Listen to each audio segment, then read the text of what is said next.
Τι γίνεται εδώ μέσα? Καλώς τον πατέρα, την κολόνα μας, το στήριγμά μας. Δεν αφήσεις τις μαλαγανιές. Τι χάλια είναι αυτά, πότε πρόλαβε και έγινε το δωμάτιο έτσι?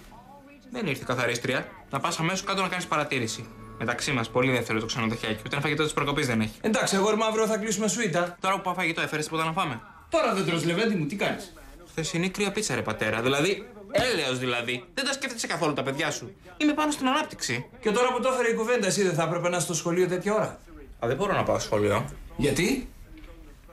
Πρώτον, γιατί το ξενοδοχείο είναι μακριά από το σχολείο και εσύ δεν άφησες λεφτά για ταξί. Πράγμα που θα ήθελα να μην ξαναγίνει. Και δεύτερον, γιατί η μαμά που μας πέταξε έξω από το σπίτι δεν μας έδωσε τα βιβλία μας. Όπως καταλαβαίνεις, είμαι πολύ πληγωμένος για να ρίξω τα μούτρα μου να πάω να τα πάρω. Και εσύ άλλο που δεν ήθελες, Δεν καταλαβαίνω τι εννοείς. Η χαρά που είναι. Το μπάνιο. Απαπαπαπαπαπα. Δεν το ευχαριστήθηκα καθόλου το μπάνιο μου. Γιατί, κοριτσάκι μου? Μα μπάνιο είναι αυτό. Δεν έχει ούτε μια μπανιέρα της προκοπής, ούτε καν ένα υδρομασάζ. Πώς να το ευχαριστηθείς το αφρόλουτρό σου? Έχουμε και στο σπίτι μας υδρομασάζ και δεν το ξέρα.